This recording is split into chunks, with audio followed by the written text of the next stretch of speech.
introduce Tom Nielsen and Curtis McCoy. Tom is in charge of all of our vehicle maintenance.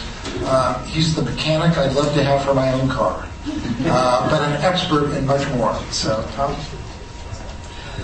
Okay, Mr. President and members of the board, we're here to give you kind of just a briefing on the fixed route bus fleet. Okay, we're going to try to move through this quickly because I know you're busy.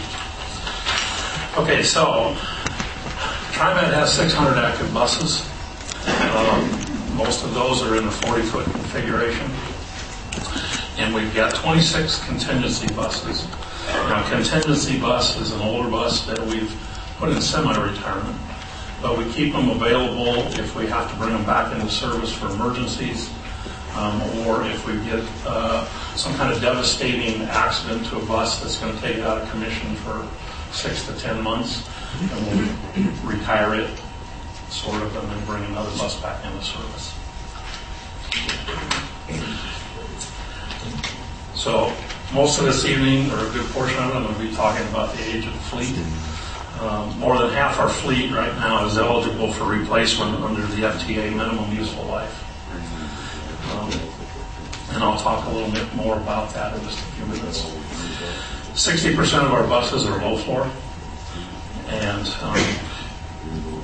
that's a great asset actually for everybody that uses our service.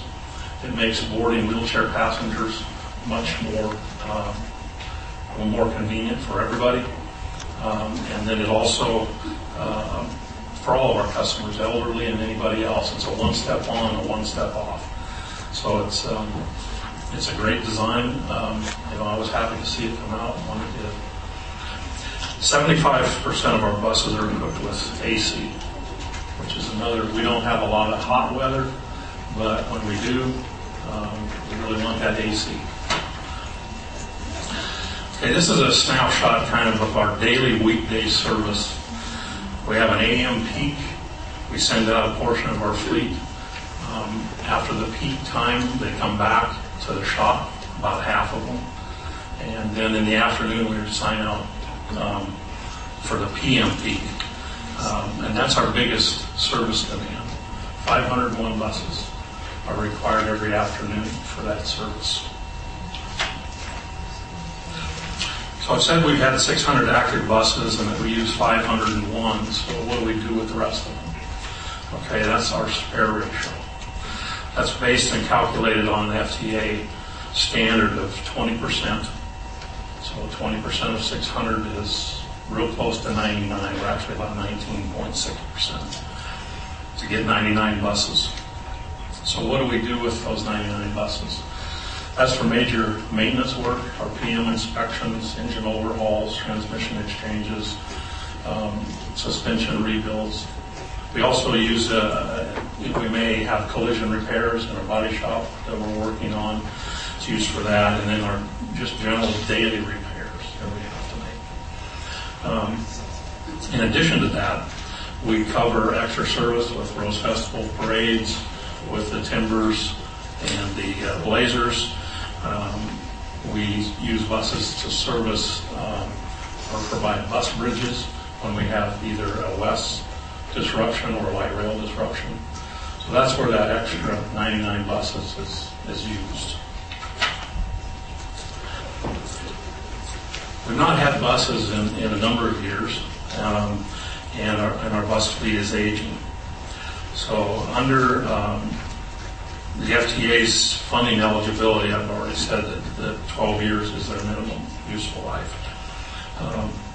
We purchase buses with our own funding or with FTA grants. Minimum useful life, the FTA has said, is 12 years.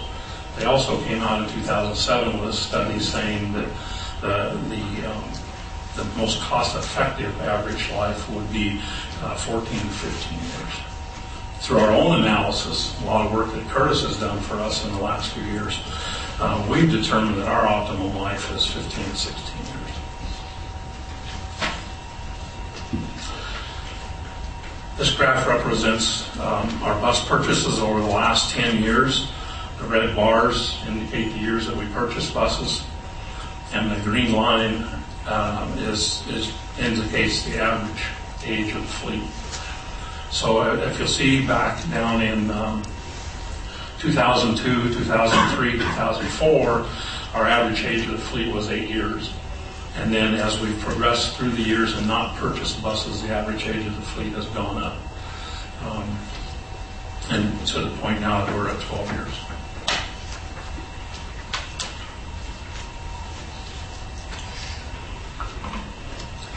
We've got an aging bus fleet. Currently 161 buses are 18 years or older.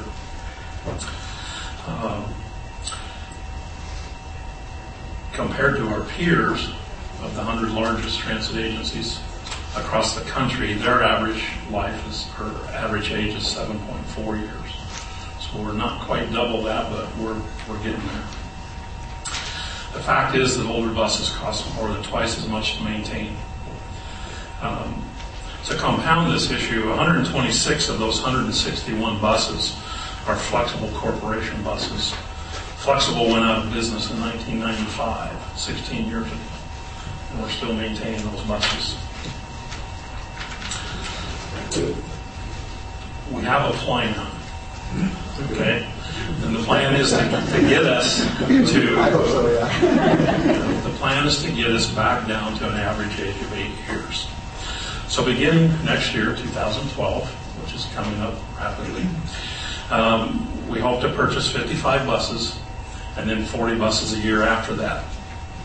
So in 2021, our fleet would drop to that 8-year average age. So that's 10 short years away, 8 years in the blink of an eye.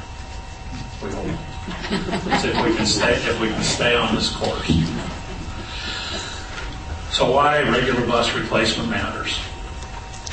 Cost of labor and parts. We double our labor costs on the older fleets, and parts are getting increasingly harder to find. We often have to go to local fabrication shops to have things specially made at usually a pretty hefty price tag. These are examples we've had to resort to for the older fleets. Cannibalization is what we call it. This is a Flex Metro bus, and as you can see, we've started cannibalizing. The bucket seats and the seat pads are gone.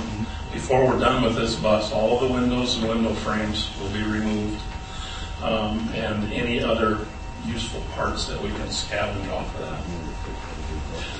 This is another Flex Metro. Right here is where the transmission normally sits. And we're grabbing every one of those transmissions.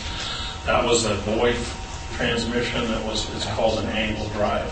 They discontinued that several years ago and don't support it anymore.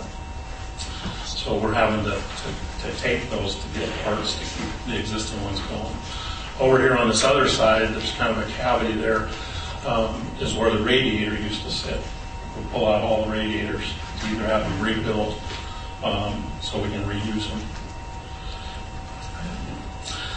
This is one of the Voith angle drive transmissions. The reason I call it angle drive is because the gear part comes out the side.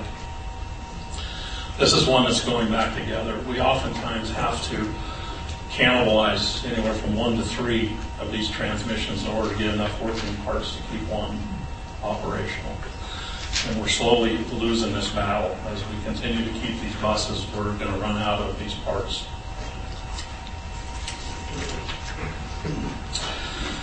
Okay, so I mentioned earlier that older buses are more costly to maintain. This graph is showing three things here. So in the green line up here, this is showing the average age of the fleet. And the blue line is our budget over the last 10 years for bus maintenance. And then the red line is the line that indicates what we actually spent to maintain the buses. So going back to that red bar graph where we didn't buy buses in certain years coincides with this peak where by keeping those extra buses we had to reinvest money in new engines, new transmissions, suspension rebuild. So it drove the cost up. This dip here in the blue line is representative is that because of service cuts we've been reducing our fleet. So our budget has gone down accordingly. Okay, so talked a lot about old buses, and now we're going to shift gears. Oh, I'm sorry. Yeah, got ahead of myself. So we're going to guard against large groups needing replacement and repower if we buy on a regular basis. And we can manage the technological advances that come along. And you don't buy buses for 20 years, you bypass a whole lot of advancements. We're running a lot of high floor buses with wheelchair lifts that are kind of archaic, when, if we were buying on a regular basis, most of our fleet would be low floor by now. And, we have a much better bus with air conditioning and the low floor. Okay, so we're going to shift gears a little bit, some other things that we're doing here. And everybody talks about fuel.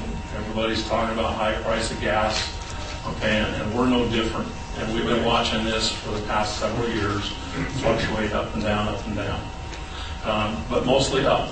Never gets back down to that low point that it started at. So what we've been doing to optimize fuel economy, to increase our miles per gallon, is we've been doing a more diligent job of aligning the wheels, all 4 tires on the bus.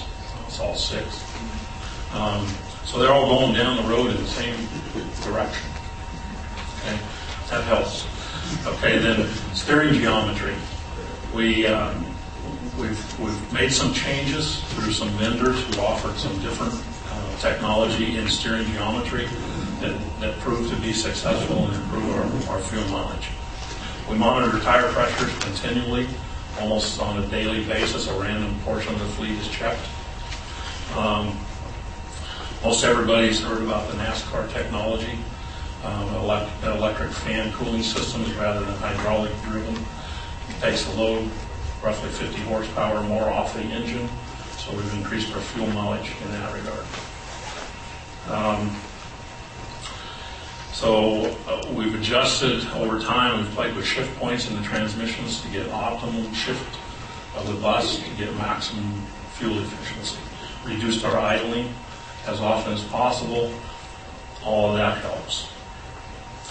As a result, we've increased our fuel mileage by 0.3 miles per gallon.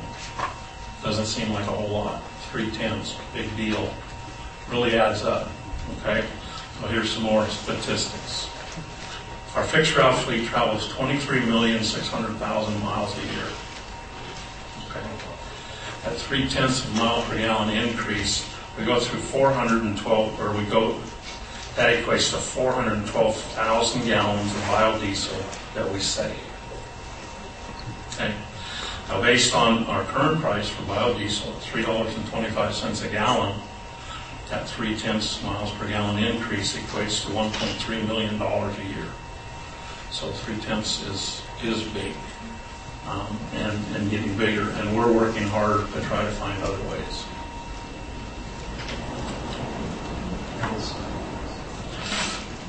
Okay, so we have one of the most intelligent transportation buses that's out there. We take advantage of as much technology as we can.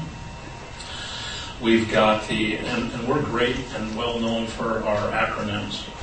Trying to have more acronyms. It's a language unto itself. So we have our automatic vehicle location system, AVL, and our automatic stop announcement, which is the ASA. And we have the automatic passenger counters, which is the APC. Well, all these are good, and they serve our purpose. They help us determine our schedules for passengers. They assist in our real-time transit tracker. Well, what we're most excited about is starting next year, we're going to get a new system. Okay? And this one is going to be called the Computer-Aided Dispatch and AVL System, CAD-AVL. We're really excited. It's going to improve our tools for communication, not only for dispatch, but where the buses are located. Our transit tracker will be more accurate than it is today, and we're excited about this new technology coming to us.